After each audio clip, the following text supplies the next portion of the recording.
Just a little disclaimer, I have never been addicted to porn, and frankly, I think if you are, you're a pathetic loser. But it seems to be a thing because people talk about it.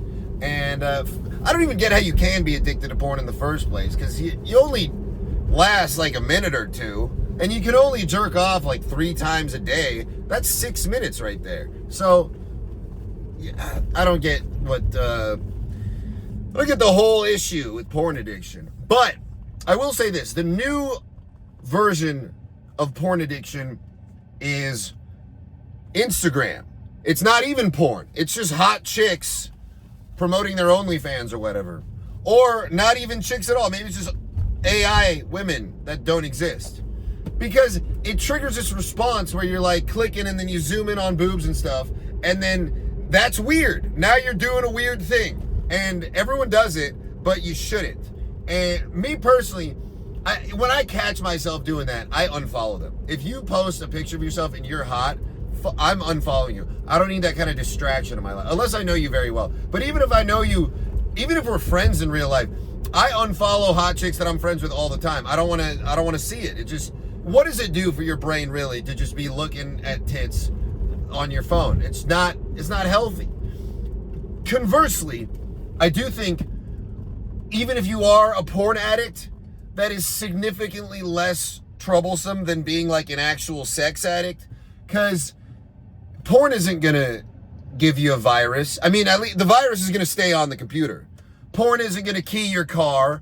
Porn isn't gonna cheat on you or break your heart or fuck all your friends or try to ruin your life.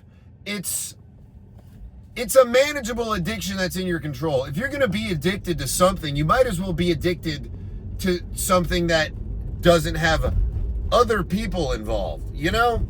It's like, and I'm not trying to make a great point for why you should be addicted to pornography. I'm just saying it's probably not that big of a deal if you are.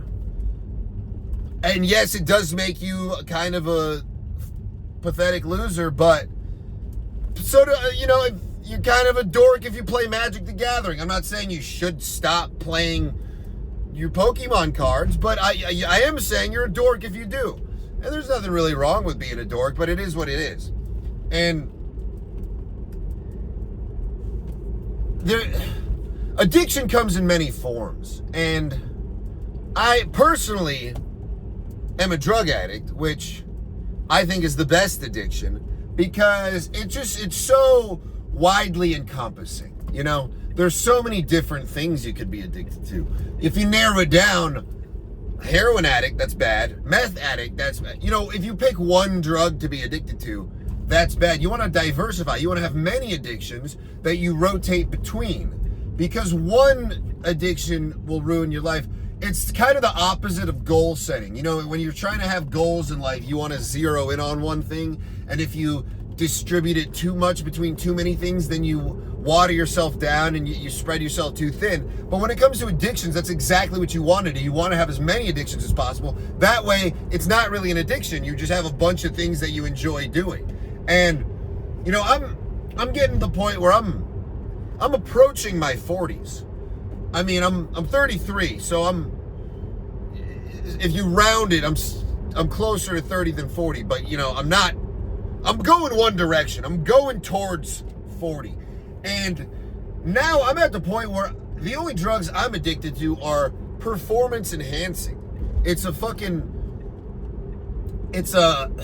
We're entering an AI and peptide based economy where a little belly fat shot a week is changing the game.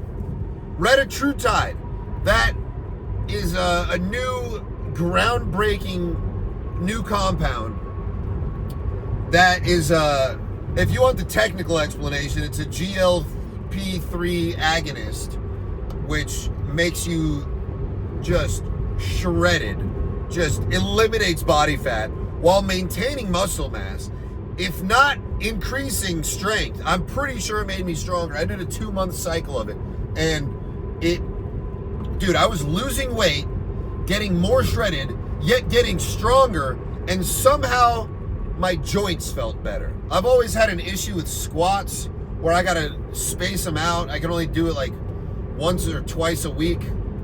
And Reta is not supposed to do anything for your joints, but my knees have never felt better.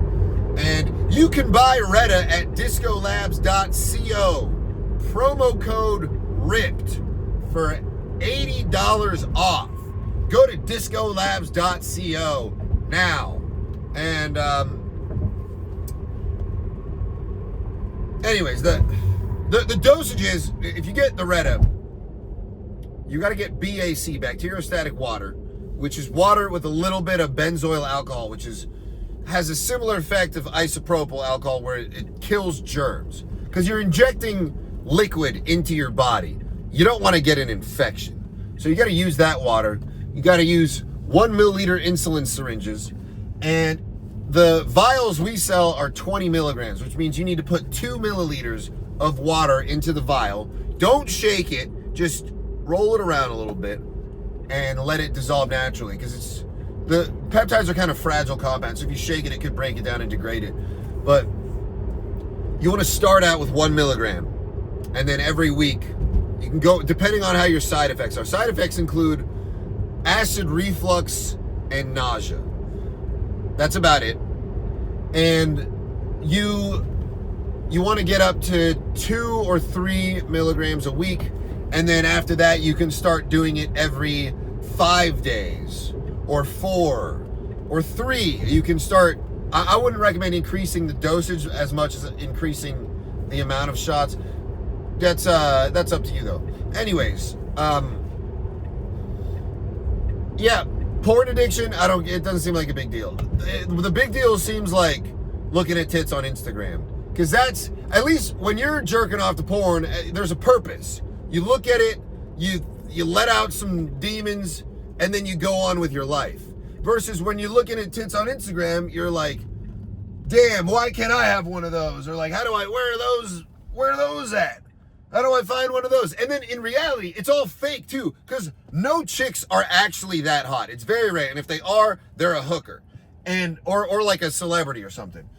But when you see these chicks on Instagram and then you see them in real life, and they just look like absolute shit. They got scars.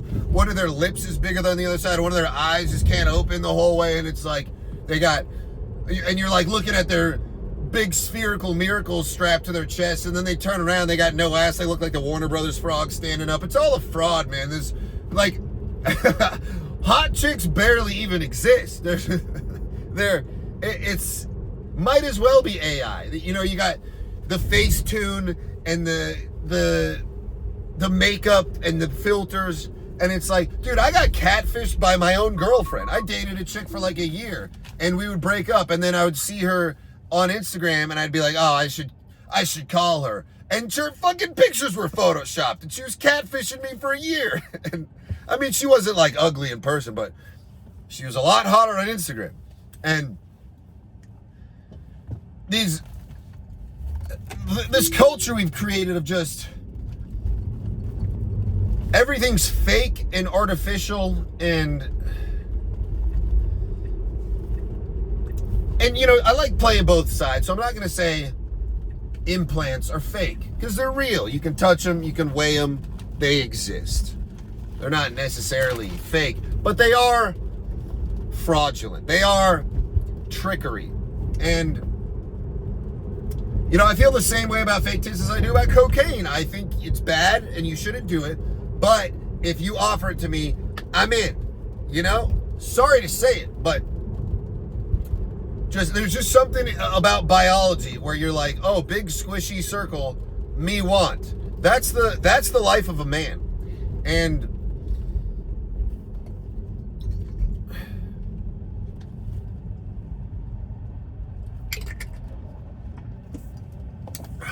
I was trying to stay focused on the topic, but then I had to go into the whole peptide thing. Basically what I'm trying to say is peptides are a degree of fake tits. Peptides can be fake tits for men because you are introducing an artificial compound or synthesized compound, if you will. because these peptides exist naturally in the human body, just in smaller amounts, like things like BPC 157 and TB 500 that are great for joints and ligaments and injury repair. They're produced in the liver, and they're more prevalent when you're younger. So, and then when you get old, you want to reintroduce those. I guess artificially would be the right word. But it's not an artificial, because when I think of artificial, it's like ketamine. Ketamine doesn't exist in nature anywhere. It's made in a lab. So these things, I think it's better to call them synthesized as opposed to artificial.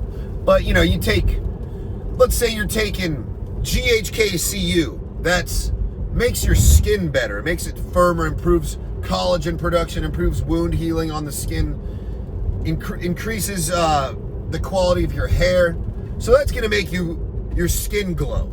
And then you're taking test. Now you're going to get jacked. Then you take Reta. You get ripped. So you are synthetically enhancing your appearance, somewhat akin to getting fake tits and lip fillers. But the difference is, it does genuinely increase your health.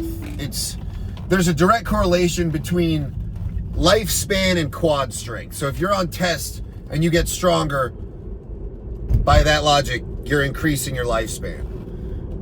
If your skin is glowing, skin's the biggest organ on the body.